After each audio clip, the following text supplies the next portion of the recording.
Wholesale! Wholesale! Great Cherokee crew here. Whose are the lips whose heart remembers her still? Happy Mother's Day. That is today. And I'm continuing with the theme that I've been doing, sort of stemming from March and Women's History Month, and it just keeps going like that, you know. And now we're ending through May, we're in the middle of May. And so there's a lot of things. But the water theme is what I'm continuing with, Water Woman and the theme of water. And eventually in this talk I'll end up at Pyramid Lake in Nevada. Now if you can look over here again to Claudia's painting and the Minoan vase alongside of it. The ancient Mediterranean Sea, the Great Deep Green is the name that I've learned of it there. And Claudia's painting, and along with the Minoan vase, you know, definitely tells us something of the character, the nature, and emphasize the nature of the cultures of the Mediterranean in ancient times. In ancient times, mainly before the Achaeans and their father god Zeus, you know, entered in from the north and began to, you know, change the texture of the cultures of the Mediterranean there. So that is, you know, basic here. All of the Mediterranean, what I'm trying to say is the principal country here we're calling Greece, you know, by that name. It does have, you know, a relevant landmass, but it has many islands, many islands. And so realize that the people living on all these islands are a people who are being surrounded by water. This is a very different culture. The name that we have referred to those people is the Pelagian. That means basically the sea people, and the sea is the Mediterranean Sea. One of those principal islands there is called the island of Rhodes.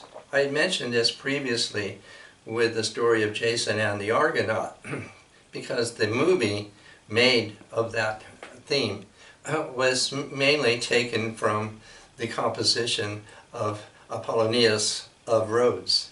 Now Rhodes was a very cultural island in ancient times, famous for, you know, painting and literature and all those things. And also was very famous because of a huge colossal statue of Apollo, as we'll call it the sun god, that somehow stood over the entrance to the harbor like that. This is about 2,300 years ago. It eventually fell down due to an earthquake, but it made it one of the, you know, the many wonders of the world. Another thing that's important of Rhodes is the sacred latitude. Now, touching on that, all of the Mediterranean had been, we'll say, mapped out, you know, with the latitudes, sort of a warp and weft. The different latitudes and the alignments would be the weft, you know, in it. So all of these were very related, and that the zodiac came into it. So not only this weft and warp, but also the ideas, the concepts of the zodiac. In other words, you had, you know, different influences coming in to the area that colored the zodiac. And so there was different centers, you know, like Delphi would be a very important center, and the radiation out from that. And so temples were built in these alignments, you know. So it was, you know, like a network, a very fabulous network. Now this one latitude is the 36th parallel that stems from the island of Rhodes, and that is called the sacred latitude. And it goes, you know, straight across, just hits the top part of North Africa, like Carthage, and goes right out through the Strait of Gibraltar, and keeps going, and it comes over to America.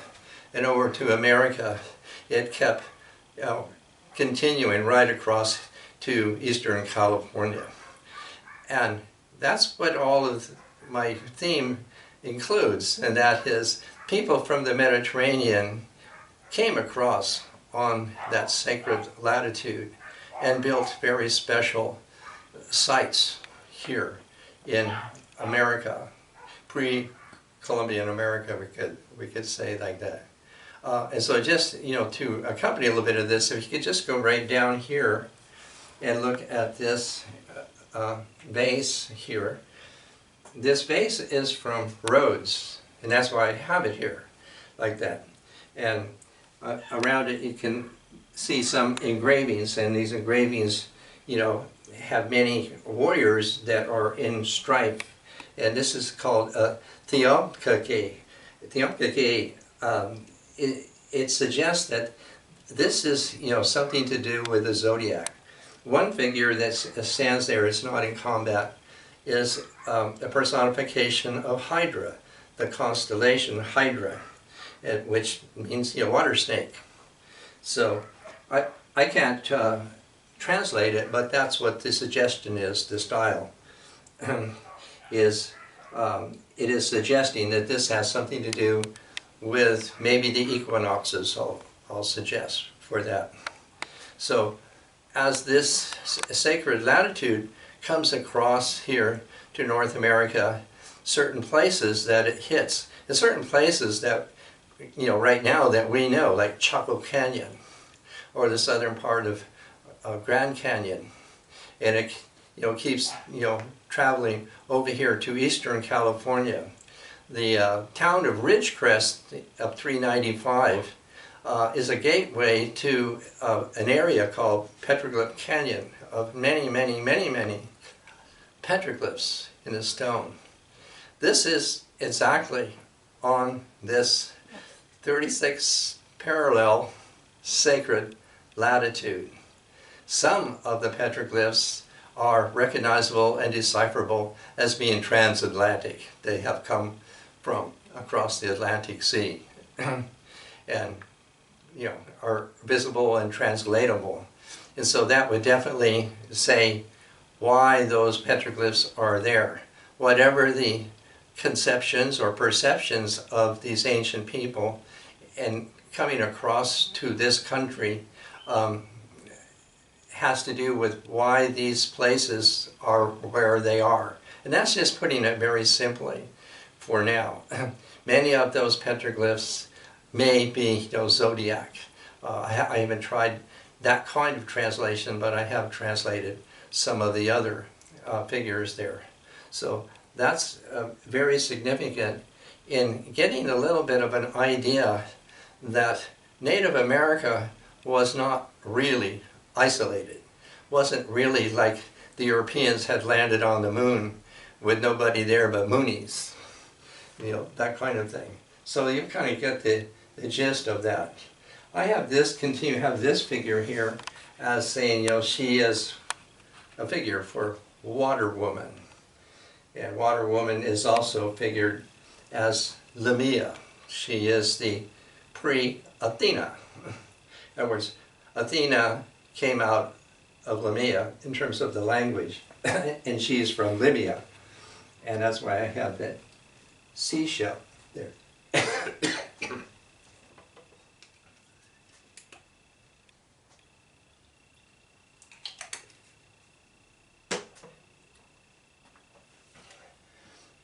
Mentioning seashell, now we'll come up here to this display here with this shell. Now last week I had introduced the bivalve mollusk. You can look over there, and that this is the symbol of Athena. And there what I have in front of the mollusk shells is an ancient votive bronze from Greece, or maybe Etruscan, 2,000 more years ago. And there, this Athena, she is holding Nike victory, so she would be called Athena Nike. And then in front of her there's a very small figure. This figure is just termed the snake goddess, and she has become the emblem of the Minoan civilization on Crete, where that ancient vase has come from. And that would be like 3,000 years ago. And the dolphins on it. And in front here is Athena's owl, also the symbol of Athens, that Athena is the main guardian of. Also, the dolphin is also the symbol or figure for Apollo. Apollo is another character who has come out of this ancient culture and has become sort of referred to like a sun god. So that's, you know, the interest in the dolphins here. And back to the shell here. Here I have this millions-year-old fossil from out here of the Salton Sea, formerly Lake Coyote and formerly the Imperial Sea. So here we have this shell standing for, in this case, Aphrodite. Aphrodite. Aphrodite is also, in this way, standing for Cancer, the house of Cancer in the zodiac. Now, the standard emblem for Cancer is the crab, because the constellation looks like that. And now the disease called cancer is because somehow the rash that it makes or something like that resembles that. So the name cancer has come from the projection of the celestial constellation on it. So that's the way it's being called. But also it is a symbol by the shell. And the way that that comes about is back to the etymology of it, karkro. Karkro means hard. So it both applies to the crab and to the shell. And in this case, the shell becomes, the way we're saying it here, the goddess, and the goddess is Aphrodite. And that's because her name is from Aphro, foam, the foam of the sea. The foam of the sea, the pure white foam of the sea. Who but I has tasted the foam of the sea, beholds in the midst of the ocean of awareness the universe as a mass of its foam on all sides. It is now said to be Aphrodite herself, in sooth. Such a one is with ease steeped in the most exquisite, limpid ocean of immortality, which has the characteristic of surging up and plunging in. That is the chant of Aphrodite. So there's a wonderful Renaissance painting from the 15th century by Saro Botticelli showing her, she's on a shell, like one of these shells, you know, scallop shell, and she has long red hair, so she's kind of being modest with her long hair, otherwise nude, and she's rising up out of the sea. And this is the most, I'm trying to say, this painting so much characterizes the period we call the Renaissance. So here you have her. It's actually titled The Birth of Venus. Venus is the Roman name for Aphrodite. So all of that we can see that we have going in here. Now, next I'm going to come into Pyramid Lake. So you can go up here, and here's Pyramid Lake. Now, Pyramid Lake is my alma mater. Really and truly. And here on this Mother's Day, you can see what my reference is in that way. And so you can see how that this, in the center there, is this pyramid. Now, it got the name pyramid because the American explorer John C. Fremont and his group had come down on the other side of the lake, the way that they had come across, and they were there I don't think it's, that's the west side, sort of.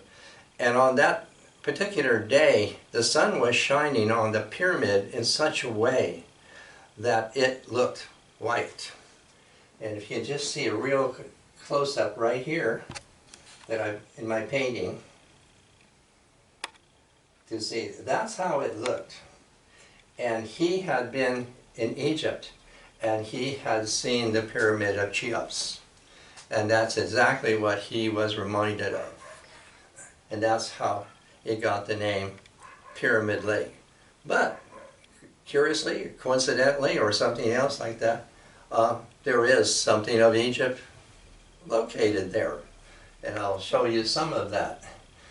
For the ancient Greeks, we would say this pyramid is the Omphalos.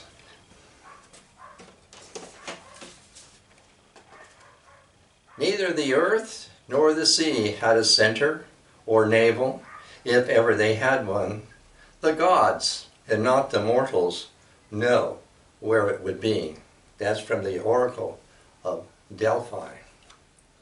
And everything is there in this area, so much so that I recognize it's what in ancient Greece was called Mykos, the myth place. Everything is there that belongs to Mykos. So certainly these people realized that.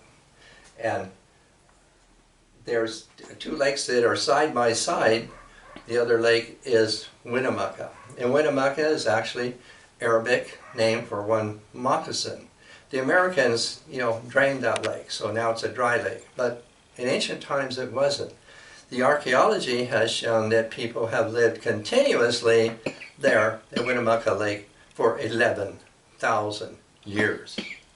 And there are huge engravings into the Tufa, the largest engravings in the North American continent, and other things that have been located there, all relevant to this theme here.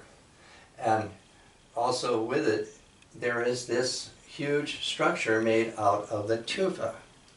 Now after the Ice Age, the water made, pretty much like an inland sea, like that.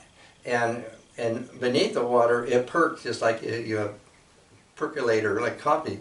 It percolated this, some kind of carbon that formed this substance called tufa. And this tufa made these formations. This one I have painted here, we have dubbed it the Tufa Mom. From another angle, it looks like the Sphinx of Pyramid Lake.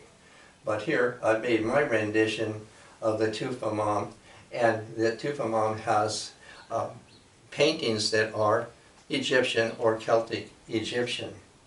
An idea of what the tufa looks like, over here, you go up here, this is, a navel, a belly button of tufa that I found there. And down below it, here is the form of a female torso. That is tufa. So we find these things that the lake yields up to us, all kinds of fantastic things. Now inside, if you come back to this one, inside there is a chamber that's on the inside of it. And this chamber also had paintings in it. And on the outside of it, it has, this is one of the paintings. If you can come to this one. And what this painting is, painted in red on the outside of that chamber, is the Egyptian cat Basset. And she's shaped the way she is, like this, because her name, Basset, is from Bes, meaning fire. And this part in the Egyptian hieroglyphs is fire tongs. And she personifies the moon. And so this is the house or shrine het of the moon. And this on the rock has been carefully cut in so that it showed out white, the rock underneath of it, white. And by way of that, it also is designating in the language that this is the temple of Basset there. And the size of this is really about like twice as big as that.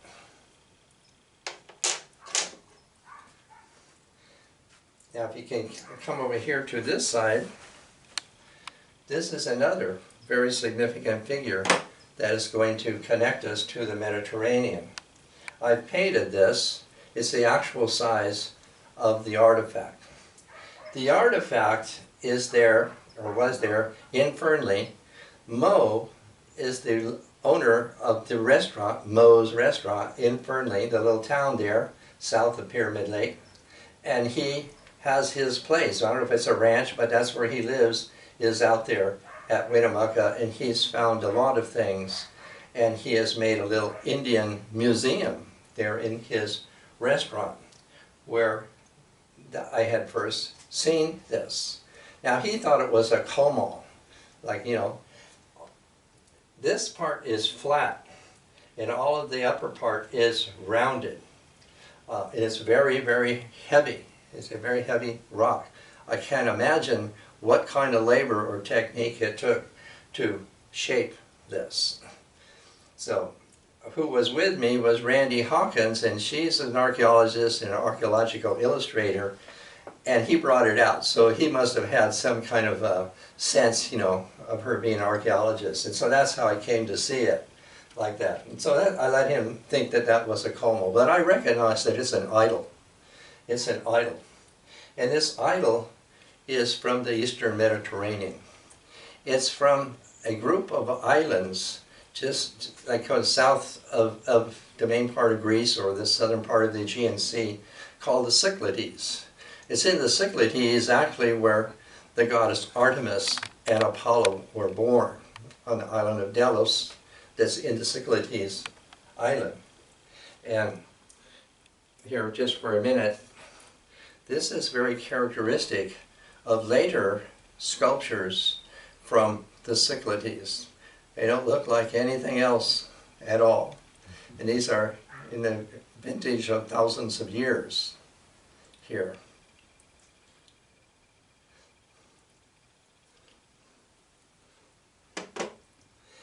And this one is in the vintage of 5,000 years. That's what it is. And who or what is it? It's Artemis. Now I put a mask on here to give her some personality, but of course you can see how the piece looks. Like that. So it's very significant in that, because Artemis was venerated, we'll call it, as the great goddess in the Cyclades. And that I conjecture that this earlier form is the earlier form of Artemis. And the name that I give her from that ancient history is Phoebe. And Phoebe is the first, however you put this, the first goddess to be the goddess of the moon. You see, you kind of get it that way. And so we have something that I think, you know, is very, kind of primal as forming that, and how that becomes Artemis. Now the name Artemis is related to the constellation of the bear, because her name Arth is, you know, like you have Arthur, King Arthur, the bear, all of that, and it means, you know, power. And also in Northern California, there's the bear dance. The Maidu have the bear dance. Now this is another clue. In the bear dance, everybody attending there gets this, looks like sage. The sage, and people put it around their head and everywhere, and put it in their nose and do all kind of things with it. But the name of this plant is the Artemisia. The Artemisia. And the little girls, they make wreaths with this, or flowers, and they make wreaths. All of this belongs to the culture of Artemis as the bear, and the little girl bears is all a Mediterranean culture there with the Maidu in Northern California, so that you can see all that resident in this. All this idea is to show the people who invaded from Europe had strictly their own motives and their own ideas about anything and everything. And since they worked it so they became very dominant here, and they have kind of put that on everything and everybody, including our own histories here, you know, like I would call a wet carpet. And this is a mushroom struggling to, you know, burst through that carpet and give you a new and truer alignment. So also Bassett, here we go here, her feast days is at this time. It's in April and May, and the moon Cancer will be, you know, coming up in June, I think about the summer solstice. So we have Cancer there, and we have the moon, all these things that we are relating in this way. Now I have a piece, you know, to go with all this, and to my alma mater, means my fostering mother, most certainly. I had had a dream a long time ago. There were three women, or the threefold goddess herself, because they all had their shawls over their heads like that. And they said to me in a most mysterious way, "We see ye against the lake as we are seen against our years." So that is the mother of me. Thank you, Mom. Okay. Sky Coyote. This be Coyote. Here we go, look at Coyote. Sky Coyote. The ultimate real has two aspects, transcendental and the creative principle, which is the initial creative movement of Sky Coyote. Woman's principle is the energy of Coyote. She is his intent to create. She is called Water Woman, Coyote's true nature. She is the reflection in which he realizes his own true qualities, and she holds all that might well come to be. So, this most venerable Sky Coyote, positing Water Woman as the primary will, is none other than the Great Lake. It sets in motion all the currents. It is limpid, clear, and serene, and reflects all that is in it. It is not shrouded. Nothing can cast a pall over it. And it is deep, inasmuch as that is not so easily understood. Coyote is always united with this Great Lake and Water Woman's identity within it. From her comes in to us the song of Pyramid Lake. It is called the Beautiful Lake because it induces reflection and provides protection from the whirligig of life. Honey, no, we are honey, no, we are honey, no, we are honey, no. We are honey, no, we are honey, no. We are honey, no, we are honey, no. Honey, no, we are honey, no. We are honey, no, we are honey, no. We are honey, no, we are honey, no. We are honey, no, we are honey, no. Happy Mother's Day.